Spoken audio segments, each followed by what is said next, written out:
it hit him in the face. That shootout lasted less than a minute, but I ended up doing 60-something months, 5 years. So just like how that shootout lasted less than a minute, you could be doing 25 to life. Now we on Flatbush Wesleyan Church. This was really the Synagogue, Club Synagogue. History about Club Synagogue. Son, this club's been crosses forever. Jins was running through that joint. They snatched 𝗥𝗜𝗣𝗦𝗧 out of this club. They stuck a plunger up his rectum, punctured all kind of stuff. Big fight break off in the club. I'm in the club with Crip dudes. KC1. At the time, I'm BMW, 𝗥𝗜𝗣𝗦 Most Wanted. That's the gang I'm repping. So one of my bros is in the club, got a 32 Beretta on him already, snuck it in. I got like 2 9s in the whip. It was actually 3 9mm. Two of them was mine and one wasn't. I get across the street, grab the grip. Shootout that's about to occur happened for no reason. The dude that started the beef in the club, he's long gone. Soon as I let loose, he dropped his hammer. هذا حد العالم، هذا طالق، هذا راسخ وإلى آخره. Assalamu alaikum wa rahmatullahi ta'ala wa barakatuh. To all 𝗪𝗣𝗣𝗦 Hadith disciples, YouTubers and viewers, welcome back to a new video on 𝗪𝗣𝗣𝗦 HD. Very special video. Why I say that? Because I'm in my hometown, Brooklyn. I was born in Miami, but moved here when I was like 3 to 4.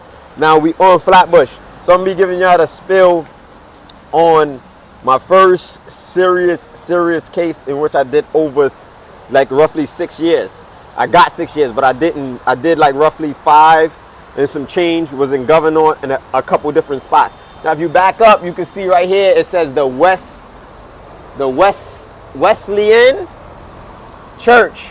This was really the Synagogue, Club Synagogue. So history about Club Synagogue is that, I don't know if y'all ever heard of 𝗥𝗜𝗣𝗦𝗧𝗜𝗂𝘁. I don't know if I pronounced his name right. He was a Haitian guy. The Synagogue was like a Haitian club. And the 72nd precinct, I believe, had an issue at this particular club. So this club's been crosses forever. You know what I'm saying? The Jins was running through that joint because they snatched 𝗥𝗜𝗣𝗦𝗧𝗜𝗂𝘁 out of this club and they locked him up in the 72nd precinct and they violated him to the point where they stuck a plunger up his rectum. 𝗪𝗣𝗍𝗪, and it punctured all kind of stuff, and he has a bag, like I believe for the rest of his life. He lives in my in my neighborhood outside of Flatbush that we ended up moving to, and you know, he ended up getting one of the biggest lawsuits at that time from the city, which was about 8 million. You know, we used to see him all the time in his Benz and stuff like that, and dudes from the hood stole his dog and everything. This was like way back. We was young, wilding out. So this club has a lot of histories, and it turned into a church, right? So the night that I came to this club, I was actually selling marijuana and things like that. Wasn't Muslim, didn't know about Islam, didn't know anything about the religion at all. So I was a criminal. I mean, you know, I didn't really smoke or drink. I was always sober, so I was focused, but I used to do everything sober for the most part. So if y'all watch my prison stories, I gave the full detail and the explanation of what happened in this club, in the shooting and a person getting shot in the head. So it was like very difficult at the time. Fortunate for me, I had a 9mm here. I got shot with a 40, so I got arrested, and I was the only one arrested out of about 5 or 6 shooters. It was a big shootout. I definitely could have lost my life that day, and it was just so crazy that one of the cars. All right, so let me give you the whole story. Big fight break off in the club because I got to give y'all the benefit again so y'all can understand how Allah Ta'ala transitioned me and saved my life. Big fight break off in the club. I'm in the club with Crip dudes. At the time, I'm BMW, 𝗥𝗜𝗣𝗦𝗧𝗜𝗂𝘁 Most Wanted. That's the gang I'm repping.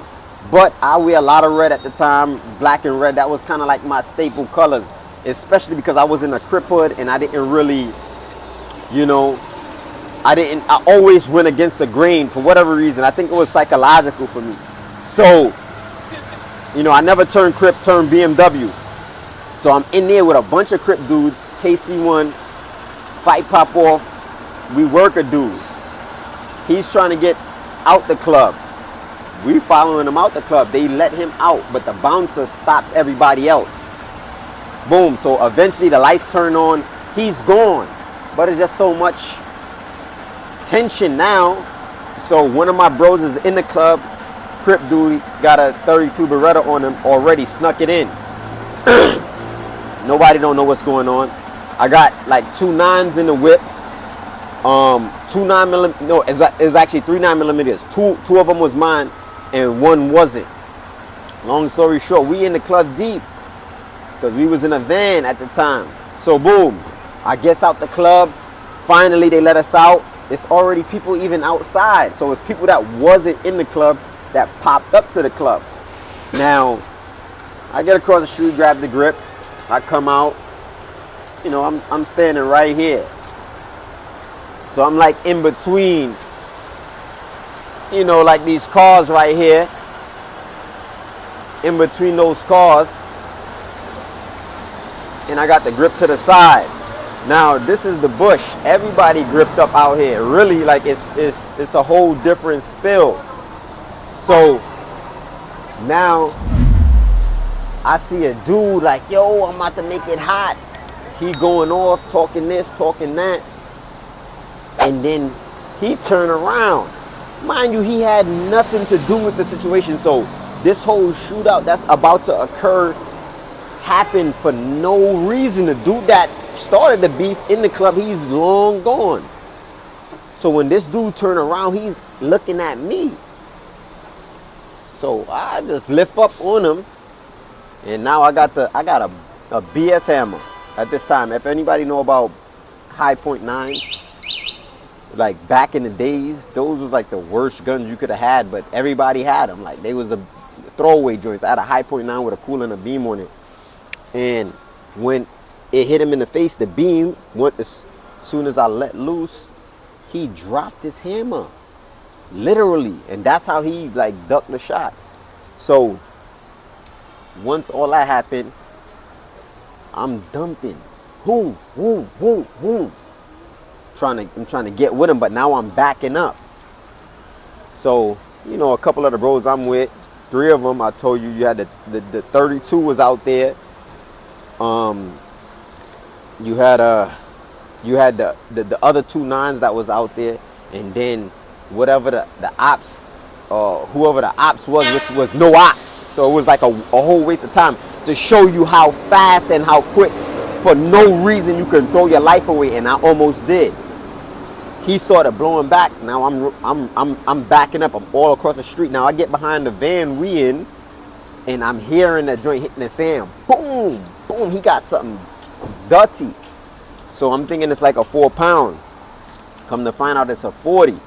So now the van we in, we don't got the keys. The driver's not even there. So after the whole shootout, now I'm trying to get out the way. I'm like, yo, we gotta make moves. So I run up on a whip. Dude like, yo, hop in. I'm like, say that. I hops in, and then he got the driver door. A next dude come through the driver door and open the door and hops in. I look, I have my hammer out on breeze cock. That joint empty, no more slugs. The dude that hopped in the passenger seat was the dude that was blowing at me. Bro, as soon as I seen that, whoop, opened that door and dipped out. Right? Long story short, dude got shot in his head, an innocent bystander. And this is a fun fact, but not fun.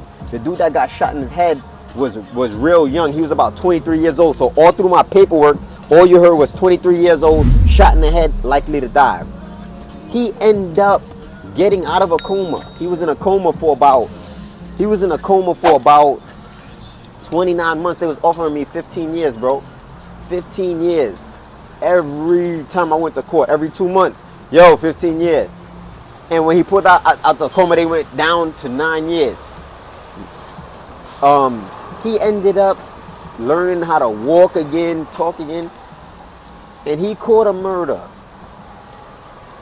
He was the victim of gun violence and then turned around and committed gun violence. So it's like a constant cycle that we in out here in these streets. And the sad part is, what we don't really understand is that Muslims are in that same cycle that I was in. They are in that same cycle. So I say that to say this. That club has so much blood on its hands. It eventually turned into a church. Not to mention, that wasn't my first time at the club, and that wasn't my first time that something happened at that club while I was there. Every time I went to that club, it was something happening that was detrimental. Somebody almost dying, somebody almost getting shot, a shootout, you know what. So if this story was beneficial, I don't really want to get into it because I've already did this story. We're not trying to glorify it, but we're just trying to let y'all people know that that shootout lasted less than a minute. But I ended up doing 60-something months, 5 years. So just like how that shootout lasted less than a minute, you could be doing 25 to life. Real simple. And if you Muslim, it don't stop that from happening. The only way it stops it from happening is if you fear Allah subhanahu wa ta'ala as much as you are able, and you stay close to your deen, and not to mention this whole strip right here. We're gonna go over there for the next story, so I can give y'all another explanation of something that happened in the streets, because I was giving y'all jail stories and some street stories. I'm gonna go and give y'all another story that happened right in this same area. And then I also used to live around the corner, but this happened when I already moved out of the city. So y'all know what time it is, man. If you benefited, give a like, share the video, make sure you subscribe. We're trying to push the agenda of Islam. I don't care what nobody's saying. We gotta do it the best way possible. Stay tuned, stay ripped, six pack, big back, big facts.